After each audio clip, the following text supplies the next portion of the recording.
നമസ്കാരം. ഈ കഴിഞ്ഞ നിയമസഭാ തെരഞ്ഞെടുപ്പിൽ കേരളത്തിൽ BJPയുടെ ട്രംപ് കാർഡായിരുന്നു അപ്പനും മോനും. PC ജോർജും ഷോൺ ജോർജും പൂഞ്ഞാറിലും പാലയിലും അപ്പനും മോനും മത്സരിച്ചു. മത്സരത്തിനൊടുവിൽ കേരളത്തിൽ ആൻറ്റി ക്ലൈമാക്സിലേക്ക് BJP എത്തപ്പെട്ട സാഹചര്യമാണുള്ളത്. എന്താണ് നിലവിൽ രോഷാകുലരായി അപ്പനും മോനും പ്രതികരിക്കുന്നതിൻ്റെ അർത്ഥം? BJPയുടെ മുഖ്യധാരയിലെ സ്ഥാനാർത്ഥികൾക്ക് ഇല്ലാത്ത വിധം രോഷം സഭയോട്, പ്രത്യേകിച്ചും ദീപിക പത്രം ഉൾപ്പെടെ ക്രൈസ്തവ സഭകളോട് ആകെ പ്രകടിപ്പിക്കാൻ, അവരെ തെറിവിളിക്കാൻ, മെത്രാന്മാരെ അടക്കം തെറിവിളിക്കാൻ പ്രേരിപ്പിച്ചത് എന്താണ് PC ജോർജിന് ഉണ്ടായ അനുഭവം എന്നുള്ളതാണ് നമ്മൾ ഈ വീഡിയോയിൽ നോക്കുന്നത്. ഒന്നാമത്തെ കാര്യം, കേരളത്തിൽ BJPക്ക് കഴിഞ്ഞ കുറച്ച് നാളായി വളർച്ചയുടെ പടവുകൾ തേടാനുള്ള എളുപ്പ വഴിയായി ക്രൈസ്തവ സമൂഹത്തെ അവർ കണ്ടിരുന്നു. അതിനെ മുൻനിർത്തിക്കൊണ്ട് പല രീതിയിലുള്ള പദ്ധതികൾ അവർ ആസൂത്രണം ചെയ്ത് മുന്നോട്ട് പോയി. കേവലമായ വീട് സന്ദർശനങ്ങളും ഒപ്പം നമ്മുടെ ക്രിസ്തുമസിനൊക്കെയുള്ള അവരുടെ വീട് സന്ദർശനങ്ങൾക്കൊക്കെ അപ്പുറത്തുള്ള ചില പദ്ധതികൾ കൂടി ഉണ്ടായിരുന്നു. അതിലൊന്നായിരുന്നു ഛത്തീസ്ഗഡിൽ കന്യാസ്ത്രീകളെ അറസ്റ്റ് ചെയ്ത സാഹചര്യം അവർ നേരിട്ടത്. അതായത് BJPയുടെ സർക്കാർ അറസ്റ്റ് ചെയ്യുന്നു, ഇവിടെ നിന്ന് വലിയ ജനരോഷം ഉയരുന്നു. ആ ഘട്ടത്തിൽ ഇവിടുത്തെ ഭരണ പ്രതിപക്ഷ പാർട്ടികൾ CPIMൻ്റെയും കോൺഗ്രസിൻ്റെയും നേതൃത്വത്തിലുള്ള വിവിധ ആളുകൾ അവിടെ പോകുന്നു. ആ ഘട്ടത്തിൽ ജനരോഷം കൂടുന്ന സമയത്താണ് രാജീവ് ചന്ദ്രശേഖരും ഷോൺ ജോർജും ഒക്കെ നേരെ ഛത്തീസ്ഗഡിലേക്ക് പോകുന്നത്. അവർ തന്നെ ജയിലിലിട്ട്, അവർ തന്നെ രക്ഷിച്ച് അമിത്ഷാജിയെ രക്ഷക പരിവേഷത്തിൽ അണിയിച്ച് അവതരിപ്പിച്ച ഒരു പ്രത്യേകതര നാടകമാണ് നമ്മൾ കണ്ടത്. അതായത് നോർത്ത് ഇന്ത്യയിലൊക്കെ BJP സംഘപരിവാറും ചെയ്യുന്നൊരു പരിപാടി, അവരുടെ ഭീഷണി ഡെമോക്രസിൻ്റെ വാൾ പോലെ തലയിൽ ഉണ്ടാകും. അവർക്കനുസരിച്ച് മുന്നോട്ട് പോവുക, ഇല്ലെങ്കിൽ അത് തെരഞ്ഞെടുപ്പിൽ അവർക്ക് അനുകൂലമായി നിൽക്കുക, ഇല്ലെങ്കിൽ കാര്യങ്ങൾ ശരിയാക്കുന്ന ഒരു പ്രത്യേകതരം പരിപാടിയാണ്.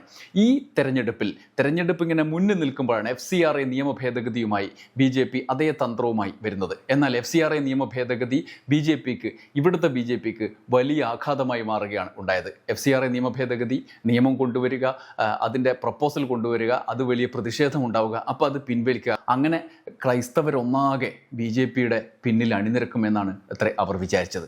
ഒടുവിൽ സംഗതി പാളിപ്പോയി. PC ജോർജും ഷോൺ ജോർജും അവിടെ പൂഞ്ഞാറിലും പാലയിലും FCRA നിയമ ഭേദഗതി ഭയങ്കര സംഭവം വന്നില്ലേ, ഞങ്ങൾ പറഞ്ഞ് പിൻവലിച്ചു, നിങ്ങളെ ഞങ്ങൾക്ക് വോട്ട് തന്നോ എന്ന് പറഞ്ഞ് രംഗത്തിറങ്ങിയ PC ജോർജിനും ഷോൺ ജോർജിനും നല്ല തെരഞ്ഞെടുപ്പ് പടയാണ് കിട്ടിയത്.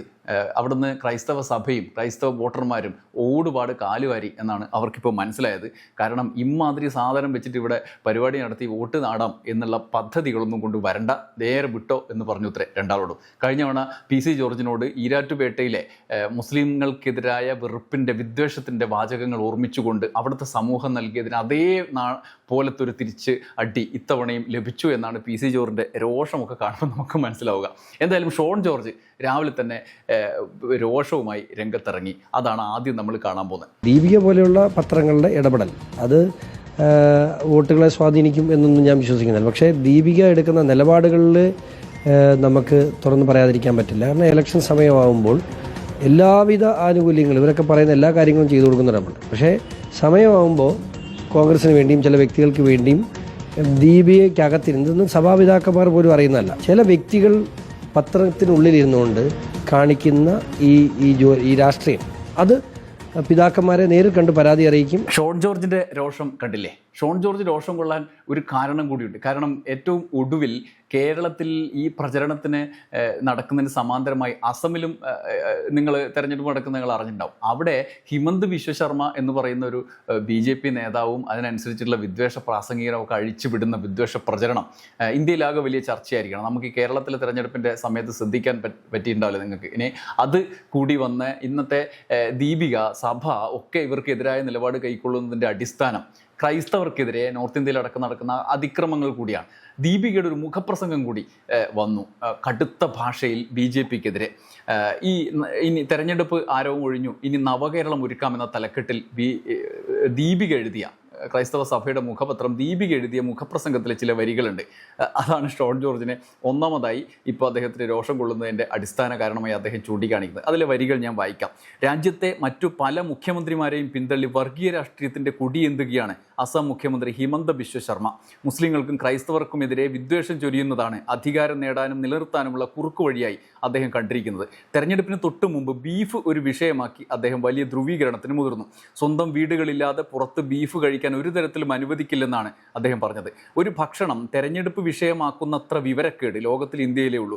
അടിസ്ഥാന വിഷയങ്ങൾക്കും വികസനത്തിനും അപ്പുറം ഒരു വർഗീയ സമൂഹത്തിൽ മാത്രം കൈയിട്ട് ലഭിക്കുന്ന ഇത്തരം തീരുമാനങ്ങളാണ് പല സംസ്ഥാനങ്ങളിലും തെരഞ്ഞെടുപ്പിൽ മുഖ്യ വിഷയം.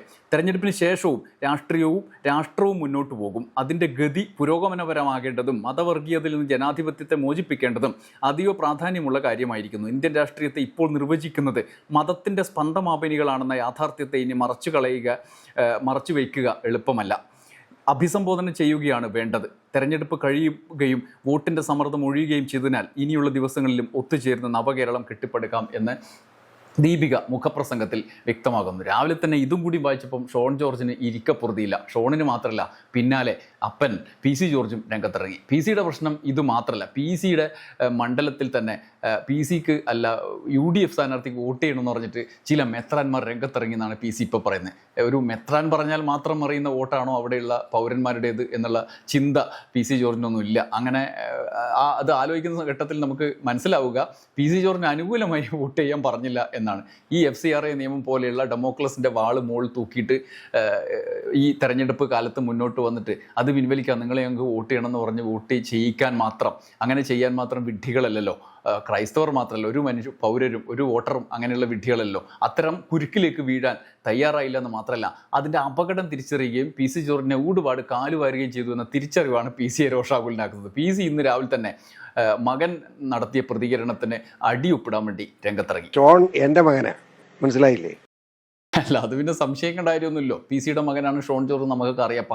പക്ഷേ നിലവിൽ ഇത്ര രോഷാകുലനാകാൻ മാത്രം എന്താണ് പ്രശ്നം എന്ന് ആളുകൾ ചോദിക്കുന്നുണ്ട്. PC മകൻ പറഞ്ഞതിന് പിന്നാലെ എന്താണ് ഉദ്ദേശിക്കുന്നത്? അവൻ സത്യം പറഞ്ഞ് പഠിക്കേണ്ടവനാണ്, സത്യമേ പറയൂ. സഭയില്ല, ഒന്നുമില്ല, ഏതാണോ സത്യം അത് പറയും. ഞാൻ ചോദിക്കട്ടെ, ഇപ്പോഴും ഈ സഭ എന്താ ഇങ്ങനെ ആവുന്നേ? നല്ലോണം വാരിയും തോന്നിട്ട PC-ക്ക് ഇമാതിരി രോഷം വരാൻ വേണ്ടിയിട്ട് മാത്രം എന്താണ് ഉണ്ടായത്? ആ FCRA നിയമ ഭേദഗതിയൊക്കെ കൊണ്ടുവന്നതിൻ്റെ തിരിച്ചടി കിട്ടിയതാണ് PC. അത് തിരിച്ചറിയാണ് വേണ്ടത്. അല്ലാതെ ഇങ്ങനെ ചീത്ത വിളിച്ചിട്ടൊന്നും കാര്യമില്ല. സഭയും മെത്രാന്മാരും പൂഞ്ഞാറിൽ നിൽക്കുന്ന സ്ഥാനാർത്ഥികൾ 3 പേരാണ്, ഞാനും UDF-ഉം LDF-ഉം. ഈ സഭയ്ക്ക് എന്തെങ്കിലും ഗുണം കിട്ടിയിട്ടുണ്ടെങ്കിൽ അത് എന്നെ കൊണ്ടാണ്. മറ്റു രണ്ടവന്മാർക്ക് എന്ത് കിട്ടി? അവന്മാർക്കൂടെ എന്ത് കിട്ടിയിട്ടാണ് ഈ സഭ ഇങ്ങനെ വൃത്തികെട്ട പണി ചെയ്യുന്നത്? നാണം കെട്ടവന്മാർ. ഈ സഭയെ തള്ളിപ്പറയേണ്ടി വരും. സഭയല്ല തള്ളിപ്പറയുന്നത്, ഇങ്ങനെ മെത്രാന്മാരെ തള്ളിപ്പറയും.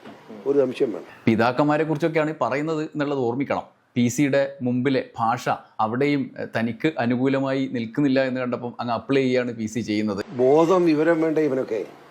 ഞാൻ പച്ചക്കങ്ങ് പറയാം. അതായത് നിയമം കൊണ്ടുവരുന്നു. ആ നിയമം കൊണ്ടുവരുന്ന ഇവർക്ക് ഇത്ര വിഷമം. വിദേശത്ത് പണം മേടിക്കുന്നു.